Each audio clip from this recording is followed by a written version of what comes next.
everybody and welcome back to my YouTube channel. So every time I go live, everyone always asks for a birth story. Thought why not do a YouTube video on it, so if people are interested they can come over and watch. So my birth story, basically I went in hospital to actually be induced for reduced movements, but when they checked my dilation I was already 2 centimeters dilated, so they didn't decide to start any induction with me because I was already dilating on my own. So I actually didn't get induced, but they kept me in the hospital anyway, and I was waiting for a free bed in the delivery suite to break my waters, or to get to 4 centimeters, or for my waters to break on their own, which the first of them to happen was to get to 4 centimeters on my own. This night I was obviously on an induction ward, so everyone else had loads of pain relief, whereas I did not. So everyone else was on their gas and air or had their pethidine or whatever, and I was just struggling in pain. So I know you're probably thinking you was literally 2 centimeters, you absolute baby. But basically they really put off checking the dilation, so I hadn't got checked the whole time, so I think I was like 4 centimeters from then on, because I was starting to struggle then. I was all on my own, which is really a mindfuck. I'm much better with pain when someone else is with me. If I'm in pain on my own, then I am an absolute baby, like I cannot. So anyway, was in there on my own. I kept asking and asking for pain relief. They were like, we've given you paracetamol, we can't have anything else. Eventually they gave me some pethidine in my leg. Now, I am so scared of needles. So to actually have a needle when no one is with me and to do it all by myself was a massive step for me. I must have been in pain, that's that. So I had that, and I was so proud of myself for doing it all by myself. But then I come up straight away in a massive allergic reaction.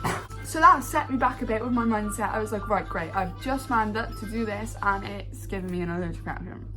And then I started panicking, and I was like, well, if that's giving me a reaction, what's it doing to the baby? And I was really, really stressing out, and obviously I was by myself, so I had no one to calm me down. I felt like I can't make any noise because I don't want to annoy any of the other women on the ward who are probably further along than me. It was hard. There was a lot of tears that night, I must say. But then in the morning at around 7 o'clock, I was like, am I allowed to have any more pain relief, like at all? And then they finally gave me some gas and air. I forgot to mention, the first time they gave me gas and air was when I got checked for the first time. I got checked by a student midwife, and oh my god, I was so high on that gas and air, and Adam had never seen me like that before, so he was like, oh my god, what's going on? Anyway, I was just laughing, like that's just my way of coping with things, I just laugh. So I was laughing, and so because she was a student midwife, she had to get somebody else to check as well, so someone else had to check me as well, so I actually got checked twice. But every time I got checked, I was allowed gas and air, thankfully, because even with the gas and air, it did not feel nice, let me tell you. Anyway, I had my gas and air in the morning, and when I was on my own, I was just sucking and sucking and sucking on it. I was not letting go of that gas, when I really should have, because my body would have got used to the gas and air and it would be doing nothing to me, if that makes sense. So when Adam then came in at 9, I weaned myself off the gas and air, and I only had it when I was having a contraction, so that I wasn't getting used to it. It was just helping me when I was in pain, rather than being constantly high. So when Adam came back, started weaning myself off the gas and air, and then I was really, really struggling, and then my mum came in then at like 4, I think it was, but I still hadn't got checked because they wouldn't check me like twice in one day. So if I was to get checked then and I wasn't 4 centimeters, I'd have to spend another night on my own, which is something I really, really did not want to do at all. So I kept putting it off. I wanted to get checked just before my mum went home, because there was no point in her going home to then come back, if that makes sense. Yeah, I was bouncing on my ball all day on the gas and air, having these contractions back and forth. And then they were like, oh, do you want to go in the bath? Now, I don't know about you girls, I love myself a good bath. I got in this bath with my mum and Adam, butt naked in front of them both.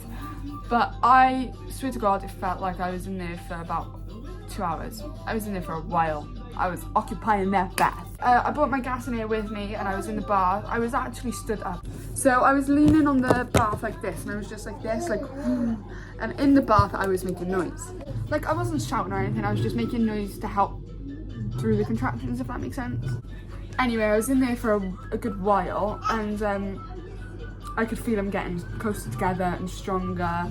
But it was making me really happy because I had my mum and dad in it and I knew what I was getting at the end of it. It was making me really happy that I could feel the progress coming along. Like I was like, right, I'm closer to meeting my baby. And like, at that sort of stage, they didn't really, like, they hurt, but like, I don't know how to explain it. You're just not really bothered by it. And as soon as it's gone, I was fine. I was fine. I was talking as if I wasn't even in labour. Like, when I had no contractions, I was perfectly fine. And it was time to get out of the bath because it was time for my mum to go home. So I was like, right, can you check my dilation, please? So they checked my dilation, the student midwife did, and she was like, I think you're 4 centimetres, but I've got to get another midwife to check. So then another midwife came and checked, and she was like, yep, you're 4 centimetres, let's get you upstairs. So they got me a wheelchair and I packed all my bits and bobs and we went upstairs to the labour and delivery ward. Now this was such an emotional experience for me because obviously I didn't want to spend another night on my own. So I was really, really proud of myself that I did it. So I didn't have to spend a night on my own. So I had a little cry then. I was like, oh my God, thankfully you don't have to go home. I don't have to be on my own. You can stay with me, I can do it. Went upstairs and the room was so nice. It was nice and dark. It had fairy lights in, nice and big. Just to have a room to yourself was amazing. The midwife I had hadn't worked in a hospital in 20 years. She's a community midwife that comes out to you after you've had a baby. So she's not used to hospitals at all. Now, I've been on this gas in here all day, remember, since 7 o'clock in the morning. It's now like 8 o'clock in the night and I'm still on this gas in it, right? All of a sudden it stops working. So I was like, it's not working. She was like, you're not breathing properly. I was like, what do you mean I'm not breathing properly? She goes, and nothing was coming out. So she just kept telling me it's because I'm not breathing properly, whereas in reality, my gas in here was clogged up with all my spit and dribble. Lovely stuff. That does tend to happen, and what they usually do is take the bit that you suck off and replace it with a new one, but she wouldn't do that for me. So if I had an epidural, she had to leave the room. So I decided, man up, have an epidural, because remember now, I am petrified of needles. So I had this epidural, and to be honest, it wasn't that bad. Like, I was really, really scared for it. Like, that's my biggest fear ever. But there was this lady in front of me and she was really calming and distracted, actually. She distracted me from the whole thing of what was going on. Now, I didn't actually know that the epidural was like a wire going from your back up to your shoulder. I literally thought it was just a needle, but it's not. It's literally a wire. And then you connect it to like this thing, I don't know what it's called, with liquid in it. And you can press it to up your dosage and stuff like that. I had to do that once, I think. But anyway, once I had my epidural, they broke my waters, I think. That might be the other way around, but I'm not sure. They broke my waters. And then after they broke my waters, I went from 4 centimetres to a 9 in an hour. So that was quite fast, thankfully. And then they wanted me to wait an hour before I started pushing. I'm not sure why, but the 2 midwives in the room that were going to deliver my baby actually went for a cup of tea before I started pushing. The reasoning behind that, I'm not sure. They might have told me, but to be honest, I was quite high, so it was a bit of a blur. But it still baffles me. Like, another midwife had to come in and sit with us while the other 2 went for a cup of tea. Anyway, so start pushing at 10 centimetres, pushing for an hour. She still wasn't coming. She just needed a bit of help with her shoulders, so they decided to give me a cut.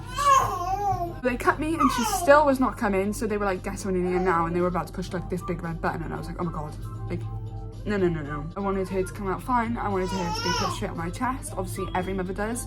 I was absolutely petrified, so I was like, hell no. As soon as I heard them say that, I was pushing for my life. And then she came out and no one caught it. But she came out still born in her sack, so even though they popped my waters, she was still born in her sack, which is really, really weird. And then they stitched me up, which was the worst part. Obviously, like, it doesn't hurt, but you can feel the thread and it's absolutely horrible. But that is the end of my birth story. If you want to hear more about my afterbirth, that was really difficult. My recovery was really, really bad. So if you want to hear a recovery story, let me know, please. And I hope you all have an amazing day. Thank you for watching. Bye.